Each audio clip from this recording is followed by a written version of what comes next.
and he's still following me. And when he's still following me, I'm like about over there, and then I'm running, crying, and screaming, help me, so someone could like come and stuff. Part of it was caught on surveillance video from the apartment complex the girl lives in. In the video, you see her running to the gate and a black car pulling in right behind. In May of 2019, this young middle school girl was forced to run for her life, fleeing a would-be assailant. So this young girl has never been identified, but it is known she was in middle school at the time that this happened. So this happened while the girl was walking home from school one day, but it was on this walk home from Freedom Middle School to her apartment complex when the absolute unthinkable happened. So as you can see in the footage at the beginning of this video, the young girl was forced to literally run for her life after a man in a dark vehicle with tinted windows and a camera pulled up to her and tried to get her to get into his car. In the interview, the young girl would state, quote, "He's like old looking and he has a camera in his hand and he's smiling at me and telling with his finger, telling me to come here.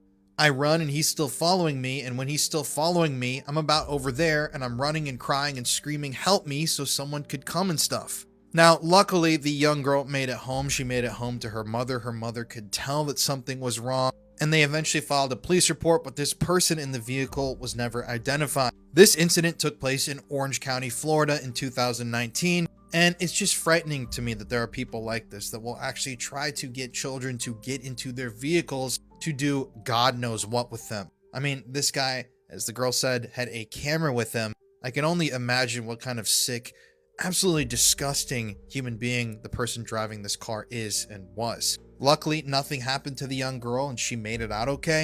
But as we've seen, especially with news lately, that sadly isn't always the case. And it's just crazy that, you think about stranger danger and you think about white vans and creepy dudes, and that seems like something straight out of the 70s or 80s. But unfortunately, not only have pedophiles not gone away, but it seems like there are even more of them exposing themselves nowadays. So we just have to be hyper vigilant with our youth. And we also really need to raise people right and to, figure out how to stop them from trying to do this to children. No kid should ever have to run and scream for their life. It's absolutely disgusting that there are adults that put kids through this stuff. If you want to listen to more true crime stories, listen to the podcast Murder in America that I co-host with my wife, Courtney. It's available now on all streaming platforms. 911, what is the address to your emergency? 4th Street, Laundromat. What is it? 4th Street, Laundromat. What's the problem? I've been assaulted. The 911 call is chilling. But you're at the laundromat? No, I'm in the bedroom with them. You don't know what color the house is? No. Please hurry. The woman heard on that 911 call has never been publicly identified. She is still known as a Jane Doe, but the man who had captured her was identified. His name was Sean Great, and he was revealed to be a serial killer. From 2006 to 2016, Sean Great was preying on the women of Ohio. And in total, he would kill at least 5 known victims: Stacey Stanley, Elizabeth Griffith, Candace Marie Cunningham, Rebecca Lacey, and Jane Doe. But let's just focus on that 911 call. So the victim, who was 38 years old at the time of that call, claimed later on that she saw Sean, the serial killer, as an older brother figure. She said they would frequently hang out, they'd go get lunch, they'd go on walks, and one day she went to visit Sean at the house that he was living in at the time. However, while the victim was visiting Sean at his house, she began reading a Bible, and according to her, Sean's demeanor immediately changed. This led Sean to begin violently attacking her, and according to her, he then began to bind her in, quote, weird positions, including one that would allegedly strangle her to death as she attempted to break free. Now, during the 3-day assault, she sustained excessive bruising and head and sexual orifice trauma and even bleeding from her vagina. And she claimed later on that she had been sexually assaulted by Great, quote, in every way imaginable, end quote. According to the victim, he also shaved a heart into her pubic hair during this 3-day assault. And yeah, eventually she was able to call the police, and they then responded and arrested Sean. However, when police responded to the crime, they had no idea what they were walking into. Inside of the house where the girl had been held captive, authorities found 2 bodies, the bodies of 2 different murder victims. And these were the bodies of Stacey Stanley and Elizabeth Griffith, who had both been strangled to death by Sean. And disturbingly, Elizabeth's body had been in the house for about a month. which was a gruesome sight for investigators. So obviously Sean was arrested and investigated and eventually convicted of at least 5 murders, while it's suspected that he may have had an involvement in more. And that 911 call in my mind remains one of the most disturbing calls I've ever heard in my life. If you want to listen to more true crime stories, check out the podcast that I co-host with my wife, Courtney, Murder in America. It's available now on all streaming platforms like Spotify or Apple Podcasts, wherever you can really get your podcasts. Turn your this leg forward. There you go, just like that. Center mass on the target. All right, go ahead and give me one shot. All right.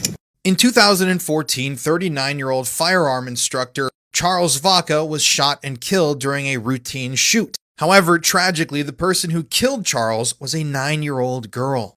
On that day, this young girl had been taken out by family members to the Last Stop shooting range in White Hills, Arizona, where she was obviously partnered up with Charles Vaca. Now, you can see in that video, Charles is instructing the girl on how to shoot an Uzi, and things seem to be going well. Well, that is until the point in the video that isn't shown, when the young girl begins firing the Uzi. The recoil sends the gun flying backwards over her head, and she ends up accidentally shooting and killing Charles on the spot.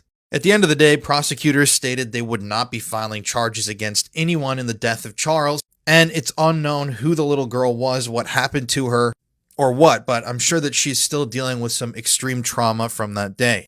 This is just some of that footage that you watch and you know what's coming, and it just gives you this horrific feeling. It almost gives you a pit in your stomach because you know what's going to happen, but you can do literally nothing to stop it. You can just sit and watch. And this is just an extremely tragic situation for everybody that was involved. If you want to listen to more murder stories, check out the podcast that I co-host with my wife, Courtney, Murder in America, available now on all streaming platforms. It's shocking, never-before-seen video that led to the shooting of a notorious YouTube prankster. You can see the prankster. He's the 6'5" dude in the white baseball cap. His target is a guy named Alan Coley, and he's holding a bag of food he just picked up at the food court at the Dulles Town Center in Virginia. At one point, the 31-year-old Coley shoves the phone out of his face. But the prankster, 21-year-old Tanner Cook, is unrelenting. But the prankster never expected this reaction. A bullet fired into his stomach and liver.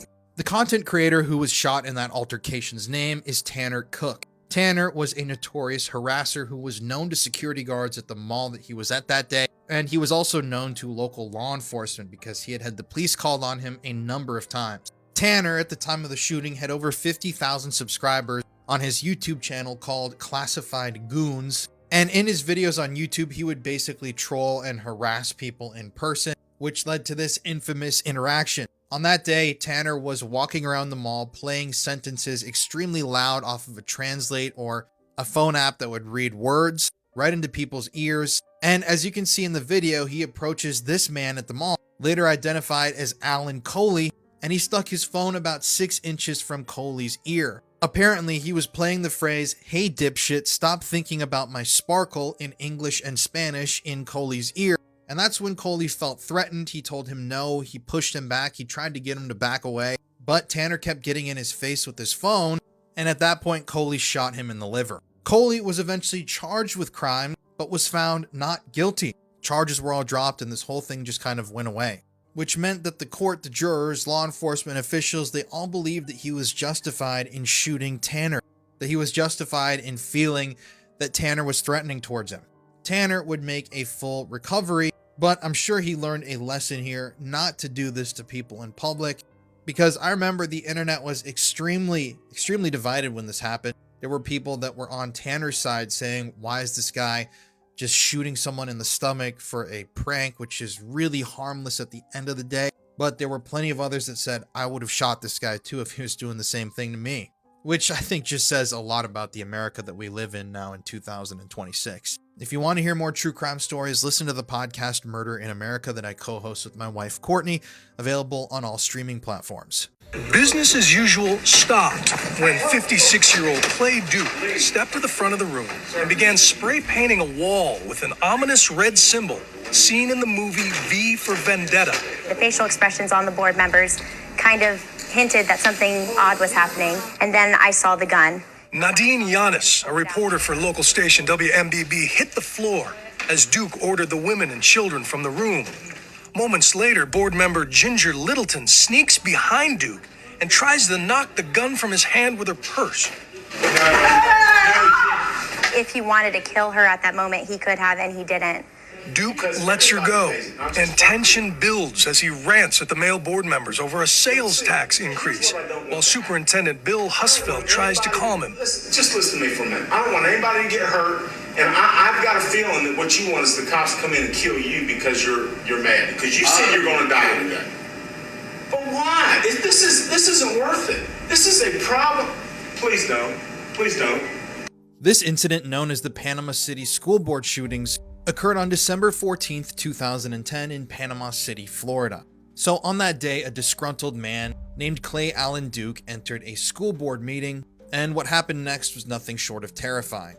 I mean, you saw that initial report at the beginning, but Clay essentially spray painted a V for Vendetta symbol on the wall, which a lot of people take to mean anarchy, rebellion, and he then held the school board members hostage. He also excused the women in the room, told them that they should leave, and basically told the school board that he only had an issue with the male members. Once he had the school board members held hostage, he told them that he was angry his wife had been fired from her job as an English teacher in the Panama City School District. And cameras actually captured the moment that one of the female school board members actually attempted to disarm Clay. She obviously failed in her attempt, but I mean, the footage is just unbelievable. So eventually, Clay ended up opening fire on the school board members, and all in all, he fired 4 or 5 different shots at the 6 school board members, but he missed every single one of the shots. Now, Clay's wife would later say that he was an expert marksman, and she believes that he missed those shots on purpose. But all of a sudden, in the midst of the shooting, the school's head of safety and security, a retired police officer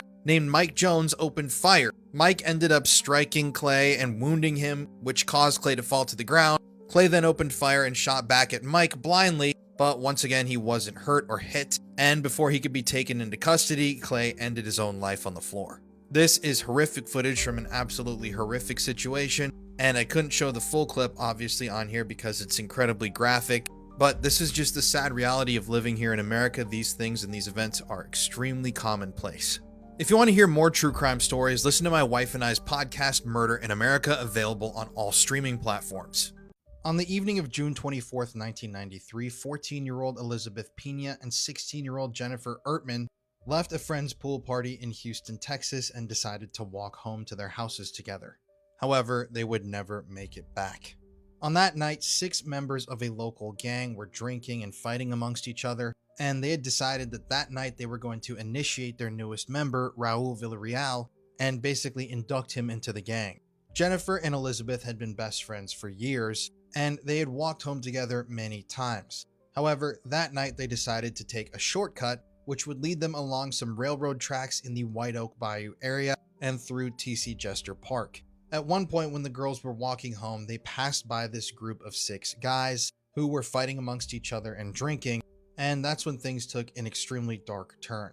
They first grabbed Elizabeth Pena, and when she tried to fight and resist, her friend Jennifer jumped in and tried to save her. However, this led to Jennifer being targeted as well. These 6 men would then subject Jennifer and Elizabeth to a gang rape that lasted over an hour and included elements of beating and physical and sexual torture.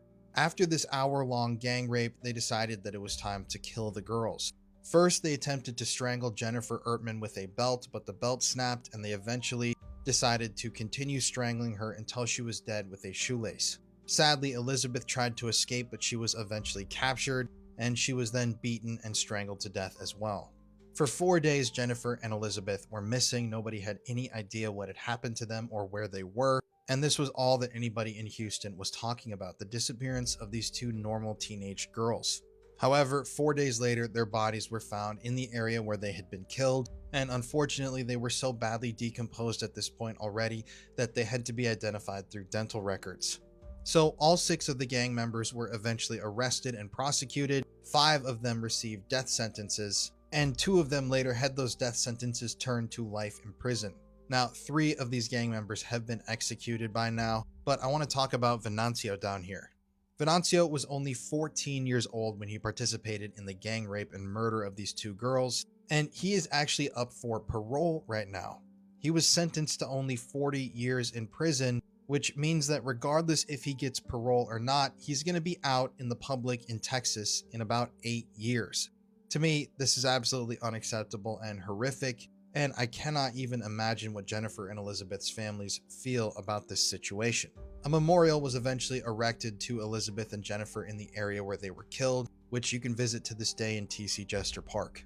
But there's a lot more to this story. My wife and I just covered this case on our podcast Murder in America, and if you want to listen, the show is on all streaming platforms like Spotify, Apple Podcasts, or wherever you get your shows.